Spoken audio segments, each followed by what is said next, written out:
Hey everyone, welcome to episode 3. Episode 3. The last one was a recruitment video, so that wasn't really cast as a podcast. We're going to call it episode 3. So we're at episode 3. This one's a pretty special one. Why is this one special, John? It's snowing outside, and it's our first birthday podcast. It certainly is. We did it. Yeah, made it to a year. Yeah, which is great. So we did a sort of looking back sort of podcast in the last one, talking about the bit from the business's point of view of how the industry's been in the last year and things like that. But with this podcast, I wanted to, given that it's at the end of end of year 1, beginning of year 2, and the first birthday, I wanted to get an idea from you about what you feel it's been like. Starting up your own business and the things that you've been through and the things that you might have found surprising, highs, lows, that sort of thing. But something that occurred to me recently, which I thought would... What was that? I don't know, a bit of fluff. But it was a really odd colour, and for a minute I was like, is that a bogey? And I'm going to be really gutted if it is, but it wasn't a bogey, it was just a bit of fluff. Thanks for... Sorry. Yeah, I mean, I could have slyly edited that so no one saw me do it, and then you just come stomping in, going, "What was that?" I'm getting you back for the Holden jumper. Oh, yeah. Anyway, sorry. It's all right. So yeah, no, I thought I'd use this. Podcast because there's a lot of people out there, and I found it surprising how many people don't know why it's called Leonard James. Why you named it Leonard James? What, people have said that to you? Yeah, well, that, and they think that you're Lennon. they'll worrying. Yeah, people kind of like, they don't refer to you as John, and I'll have to go, no, his name's John. They say, well, why Leonard James then? So it's a nice reason, and it's a nice story, and I don't see why we don't share it more with people. So why did you call it Leonard James? Well, I always thought the story was. It's on our, I think we talked about it in the early days, and then we've probably never mentioned it since. Leonard James is my son. So I think for Vic and I, he's our greatest ever achievement. So from that perspective, the name means a lot to us, and therefore we want to build something that we as a family can be proud of. The name Lennon itself obviously means a lot to me personally, from a perspective of my family are all from Liverpool. That's where I was brought up before we moved down here when I was really small. We're all Beatlemaniacs, I guess. I was named after John Lennon. So, I guess as part of the Lennon James, also a personal touch for me that it kind of brings in my family and my heritage as well. So, the name Lennon means a lot to me personally, and to our family, obviously. We've got little Lennon. I didn't know that. I didn't know that you were named after John Lennon, yeah. And then you took the second part of that person's name and named your son. Yeah. That's really cool. Yeah, so John Lennon died in 1980. I'm born in 1983, so some years later. But I was 3 years later, yeah. But I was named after him, but without the H. Nice. So so we've passed it on. So what was the motivation behind wanting to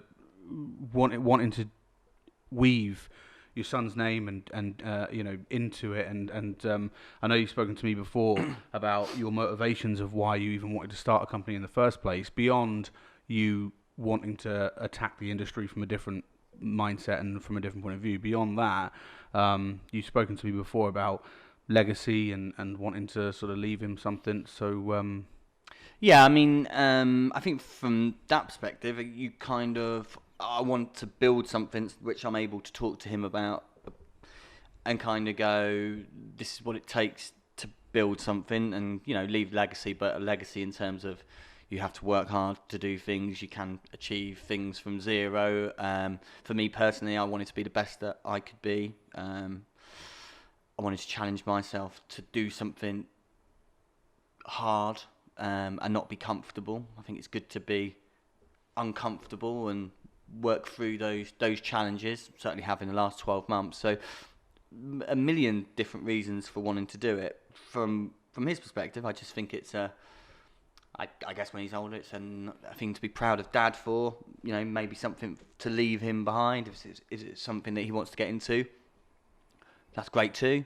Yeah, so I think a million different reasons, and also mainly selfish reasons for me that I kind of I want to challenge myself to build something. Can I build something? Can I build something that we as a family are really, really proud of, and all those bits and pieces? Good. Okay, well, like I said, I wanted to sort of get a bit of a debrief from you on a more personal side rather than from the business side about how you feel this year's gone, challenges and victories and things like that. So I think we'll start off with the more difficulties or the challenges that you faced or didn't think you'd face and you would. Yeah. So in the last year then, in your first year of being, you're not an entrepreneur, are you? No. No. In the first year of being self-employed and running... Not sure what I'm preneuring, but yeah. No. But yeah, in that first year, what have been some of the biggest challenges that you faced, or some of the things that you were surprised by that you didn't think were going to be as much of an issue that actually were? Well, I think probably straight off the bat, running a business is really, really hard, and not necessarily that took me by surprise, because anything worth doing and anything, anyone who's ever achieved anything would have worked hard and put a lot into achieving those bits and pieces. So I wasn't necessarily surprised by that, but you almost have to be spinning lots and lots of different plates. So I guess from the perspective of at Rightmove, I would have always been doing my job, but there was people picking up other bits of the role. Here I'm the marketeer, I'm the front of house, I'm the sales, I'm the after sales, and you've kind of got to be everything. And so from those bits and pieces, that's quite challenging. Were you not aware that was going to be the case? Yeah, because I made the decision that we wanted to, I wanted to give myself the first 12 months where I was going to learn everything, that we were going to fall on our face a lot of times to work out what was the best way to do things before year 2, year 3, year 2, year 3 and 4 we start to grow, so that actually I'm able to understand every part of the business, what works, what doesn't work. So I was always aware of going to do that, but the reality is always different, that you kind of go, I'm prepared for all of these bits and pieces, but actually the reality is it can sometimes be quite overwhelming, in a good way, but also in a kind of bad way too. So that's been a challenge. I think another challenge has kind of been the mental roller coaster that you can go on as a business owner. The lacking the ability to kind of switch off with stuff, which I never had a problem doing at Rightmove before, but always thinking about what you can do better. Oh, that didn't go as well as I thought it would do. What next? So that I was thinking that I would be able to switch off as I was able to do in my previous roles. I haven't necessarily been able to do that as much, and that at times has been quite a challenge. Certainly for probably people around me, I've maybe isolated myself more than I probably should have done, just by overthinking and thinking about what we should be doing. It's become a bit of an addiction to business in a way, which I'm not sure is that healthy. No, I mean it's a good thing though that that you can't switch off, and I think it's important to be reminded of that. The more this places on your mind, and the more you're thinking about your craft and what you're doing, I think that's a reflection of how much you care. The people who don't care that much can switch off a lot easier. So it's kind of a blessing and a curse. It's a curse because you're never switching off. You take it everywhere you go, weekends, evenings, home, even when you're on holiday. But it's also a blessing because it's a good gauge for you to always measure yourself against as to how much you care about what you do, and that's a really important thing. Well, the thing is, I love it. So the important thing is, the last 12 months, I've absolutely loved building what we're trying to build, and the job and the day-to-day job. I've loved that side of it. you do need to have a work-life balance, especially when you have a family. You need to be able to separate those things, and I've not been that great at being able to do that, and I need to make more of a conscious effort of being able to do that moving forward. Yeah. Definitely. Yeah, that's certainly a problem that I think you face more than what I do. I don't have dependents. I don't have kids, partner, or anything like that. So I can put a number down here. Yeah, Lonely Hearts number. But I can afford to be reckless with how much time I devote to my business. I can, if I want to, work 7 days a week. I can, if I want to, not have a holiday for 4 years. No. I don't have anyone who's going to be tapping their feet or getting the arse or upset or anything like that because I'm not dividing my time up. I sometimes go a while without seeing my sister or my mum, and I should probably see my nan a lot more than what I probably do, and I sometimes feel bad about that. But I think it's all part and parcel of being self-employed, running your own business and owning your own labour. The biggest thing I think for me, which is what I wanted to see if you had the same thing, is the self-doubt. I have a lot of self-doubt. I always attributed that to me being more of a creative, like in a creative field. I think artists of a lot of different kinds always doubt their own work and always hate what they do, and they're a bit of a perfectionist and they can overanalyze.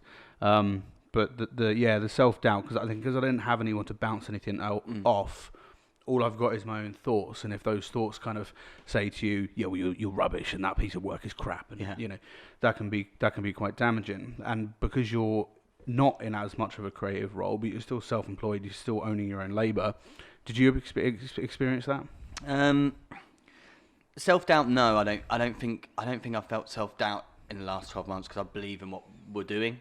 I've definitely experience we can do that better, and what do we need to do those things better, without doubt. But I've never doubted what we're trying to do because I believe that what we do here is really, really good.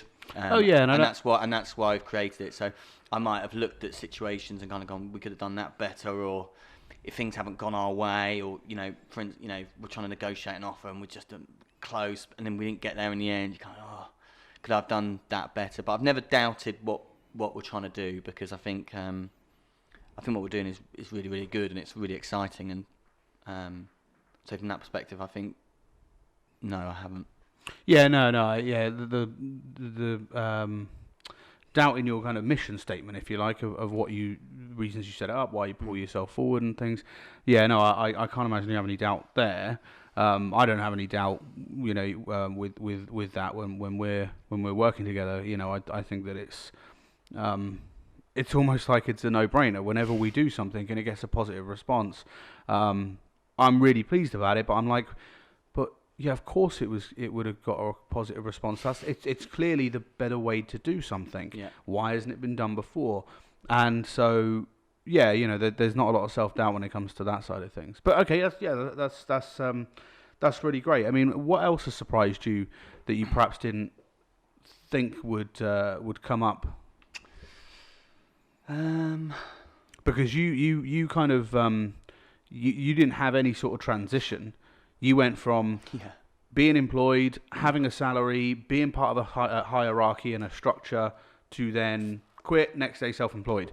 Whereas most people will transition. I did it. I transitioned not over a long period of time, but I went from being working in marketing, full-time employment, salaried, all this sort of stuff, and then gradually became more of a hobbyist on the weekend, doing some gigs and things like that, and then eventually that overtook. Yeah, I was a fool. So you just went from one day being this to the next day being that. Yeah, and in retrospect, that made it really hard. So on reflection, as much as we had the business, I wrote out the business plan. I had a clear aim in terms of what we're going to do, how we're going to do it, what we want to be. There was no transition period from me leaving Rightmove to kind of setting it up. So I wish in hindsight I had given myself a bit more of a runway. I definitely wish I had started with a couple of properties. That first day, I remember just sitting kind of going, oh, cool, I've got this amazing plan, but it doesn't really work unless you've got a property to work with. And so my advice to anyone would be to kind of, there's lots of stuff that I could have done that in hindsight I wish I had have done, would have made my life a lot easier. We were out the gates at a frenetic pace because we were almost playing catch up because I hadn't given myself time. And time, as someone who is self-employed or as a business owner, is probably the most important commodity in terms of how can you manage your time effectively to ensure that you're able to do everything really, really well. That would be my one piece of advice to any business owner. Manage your time effectively so that you can get everything done, because you can go down wormholes quite quickly and get lost and just waste hours. Yeah, no, it's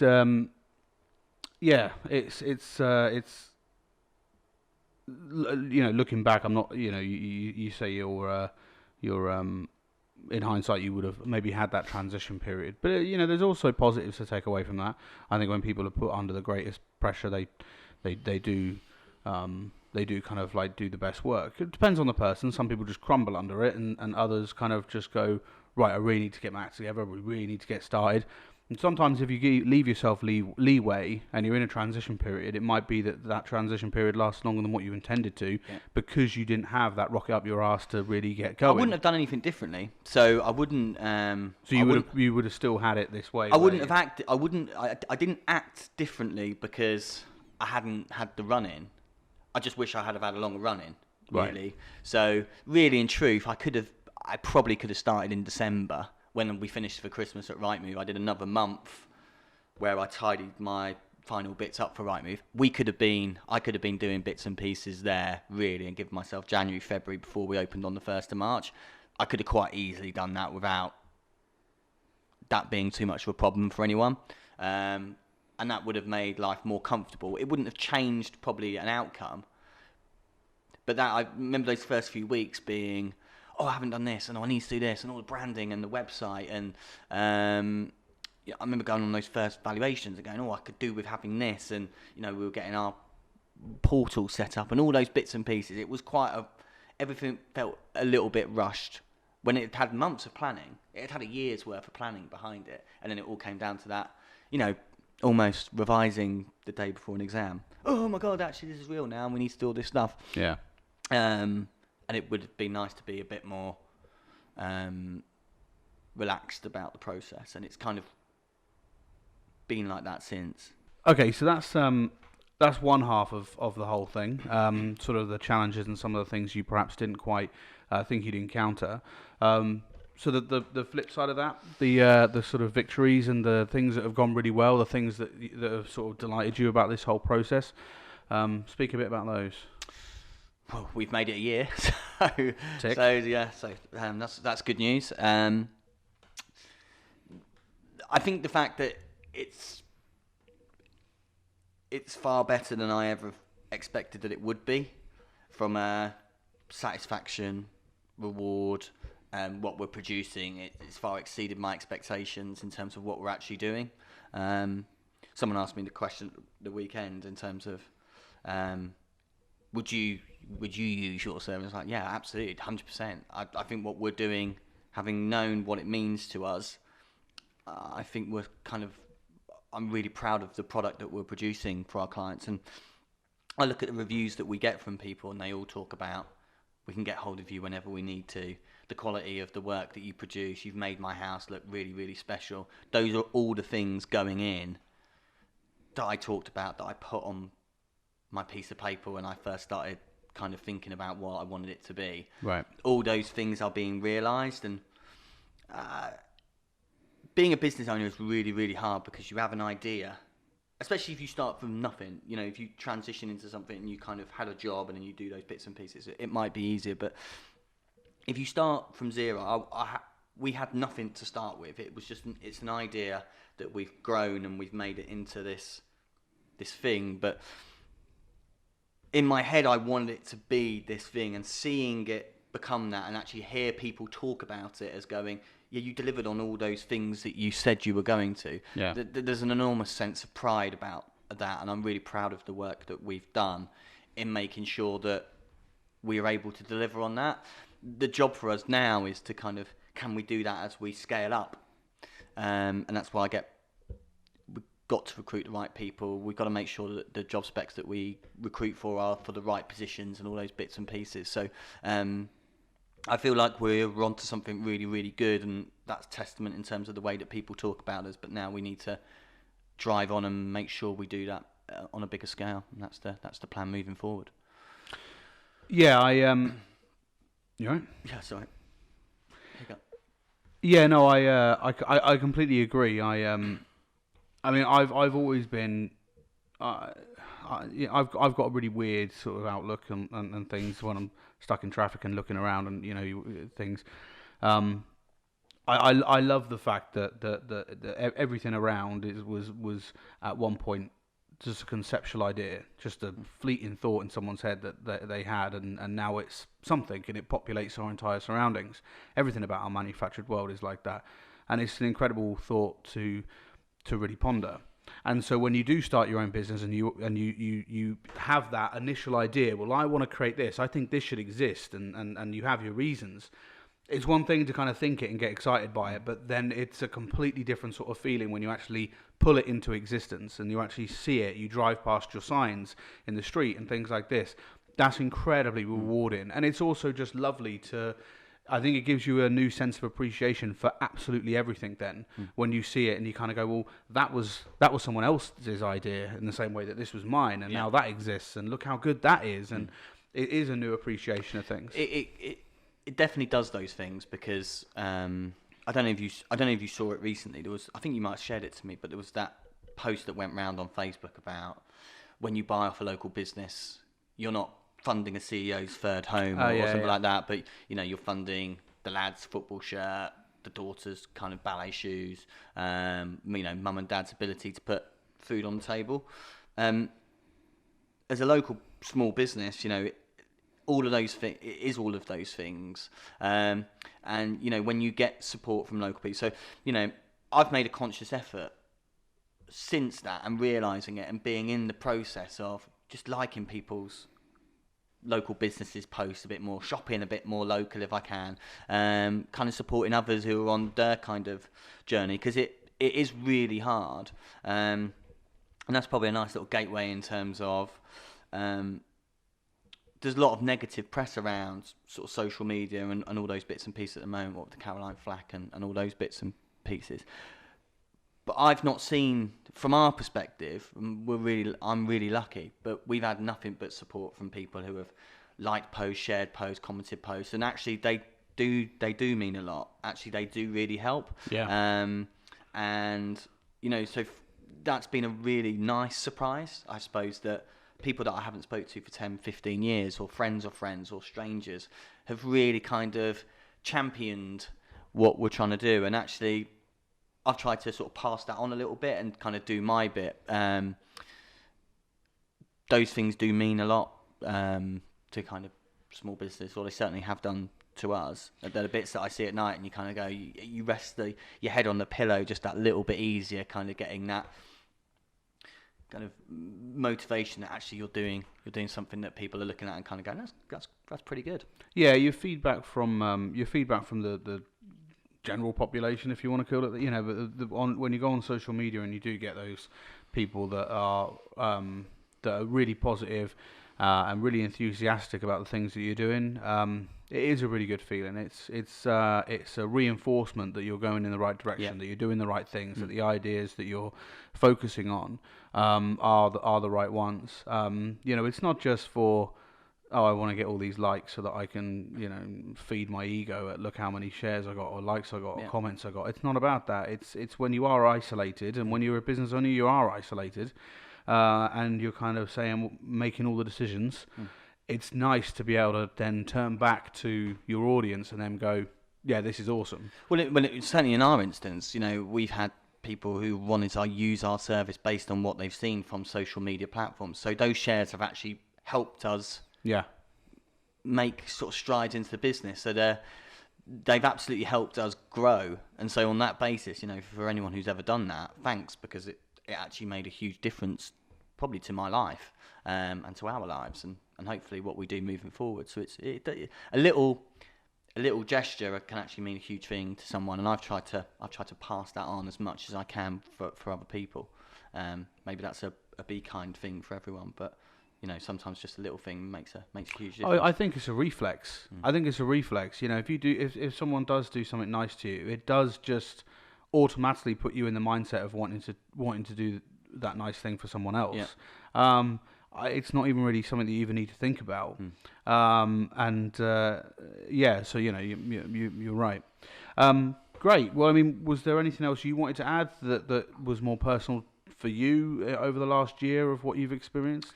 So one of the things that I did when I started was, and actually in retrospect, I wish we had met at the start, because I would have liked to have done it as like a video diary, but I've wrote almost like the landmark moments, which was really nice actually the other day, just reading back in terms of like the big things that happened. So getting the logo done, the website going live, winning our first property and who that was and how we did it, driving past the for sale board.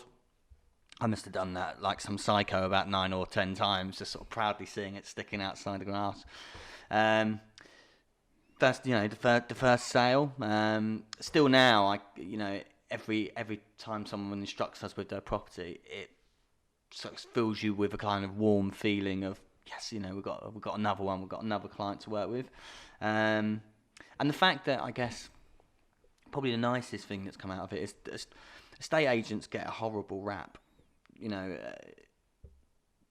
But I'd like to think that actually a lot of the people that have instructed us with their houses, they have actually become friends through the process. Yeah. And that actually kind of means a lot, because that means that we're doing the right things. And well, I think that's part of the bigger thing that we both want to do, which is perception change of the industry, from sellers' point of views and buyers' point of views of what they think a estate agency is, but internally as well. I mean, a big thing that we want to do is we want to try and sort of shift the tectonic plates of the industry a bit, and it's nice if you're saying that in the last year you've experienced a perception change on the client side. But I just think that if we talked about every house, and we won't do it, but if we talked through every house that we've worked on over the last 12 months, we would have a story to tell about every single one of those people. Yeah. I could tell you about each of those people. I could tell you about the individual journeys that we went on with them. A huge majority of those people have become people that champion our page now, who are right behind us. That fills me with enormous pride that we did something really good, but actually it's just good to be nice. And we're doing the right thing. So that's been lovely. And actually that brings the enjoyment out of what it is that we do, that in the end, you build nice relationships with people that can grow and hopefully can last the sort of signs of time. So good from that perspective. Great. Okay. Well, that was episode 3 then. The birthday podcast. The birthday podcast, yeah. With a nice sort of look back on a variety of different things, challenges, victories, things like that. So excited for 2020? Yeah, I mean the year started great. I'm excited for 2020. Yeah, the year started fantastic. I'm really excited to see where it's all going to go. We've got loads of exciting things that are coming up. Well, we've challenged ourselves to a couple of things this year that I'm investigating at the moment. Yeah. And so from my point of view, a creative's point of view, 2020 is going to be quite fun to see what we can do. I've liked the fact that we've in the short time that me and you have been collaborating together, that we've kind of gone, oh well, this will be a good idea, and rather than just kind of waiting to see if the industry does it or anyone else does it, we kind of go, well, let's just go and do it. Yeah. And it's great. I love that organic process. Well, here's a question for you. Let's flip it on you. What's been your highlights of the last 12 months? With you? Well, yeah, no, just not in general. Yeah. Well, no, I didn't know if you meant with my business, but so in the last 12 months, well, I mean, it's been a completely new setting for me to step into. We say it quite regularly, but I don't come from this estate agency world, and so how people react to certain types of content and certain ways of doing things has been a gradual. I've had to sort of step into it, in the same way that you lower yourself into a paddling pool. You just got to make sure you gradually do it. I suppose. I don't think there's been any. Okay, so I suppose the most surprising thing, and I mentioned it in the last podcast, was how much there wasn't this organic sharing of between all estate agencies of sort of we don't get any kind of like contact us saying, oh, we saw that thing that you did, that's really good, that's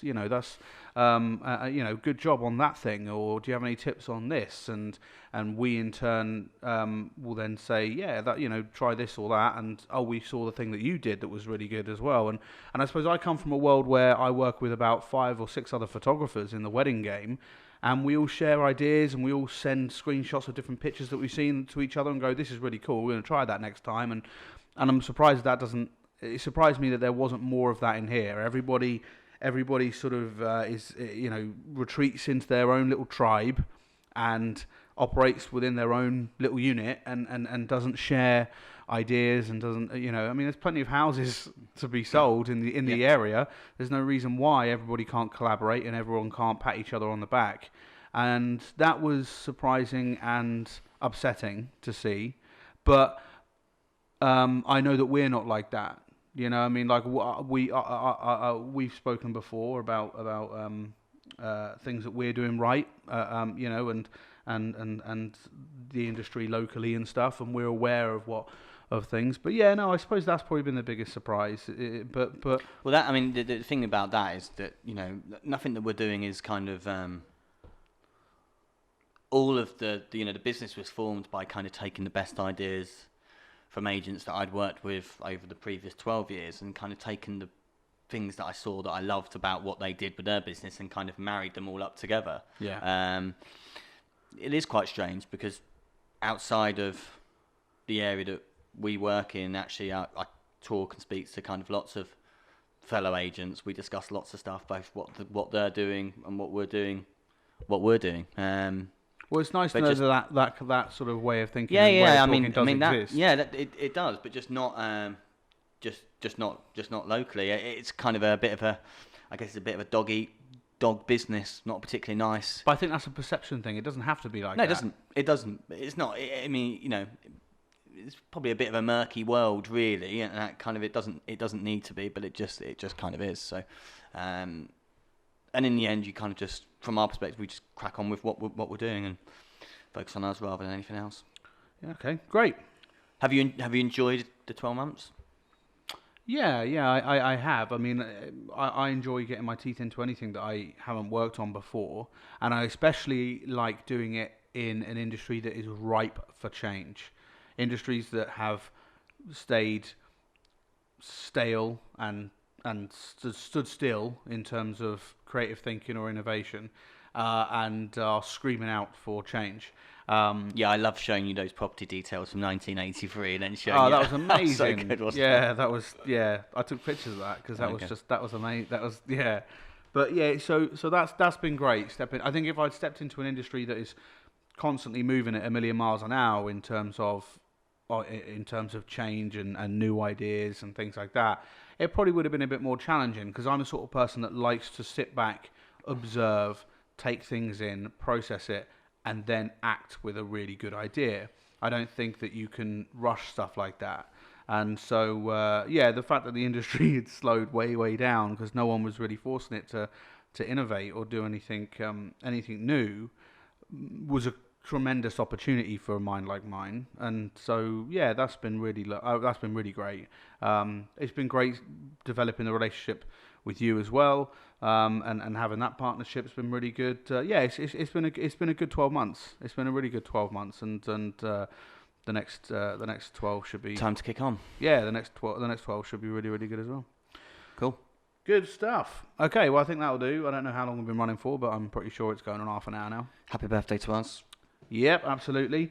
So, if I was going to say, if you want to send us happy birthday or anything, just text him and sort of like bombard his inbox with a load of birthday messages and things. Because I don't know why he's being such a birthday Scrooge about stuff. I don't even celebrate my own birthday anymore. Well, no, that's because it's quite depressing. You are getting quite old. Who was it who pointed out you had grey hairs the other day? Yeah, I think it was you. No, it wasn't me, because that's a boring thing. It's very obvious. You almost went 50 minutes without insulting. No, someone did it. Someone commented on your sideburns. Pretty sure it was Taylor. Cool. Anyway, so yeah, that's been episode 3. That's been the Everybody's zooming in. yeah. Yeah. I am going grey, but I'm just going to let it happen. I realise that I'm going grey as well. And Are you? Yeah, and when people point it out, well, let's not look. Let's not look. Oh, okay. But when people point it out, I just say it's the stress of being self-employed. Yeah. It's my scars. Yeah, maturing like a fine wine. Well, yeah. Great. Cool, done. Yep, that's about it. Thanks, everyone. Thank you, guys. And yeah, speak to you all very soon.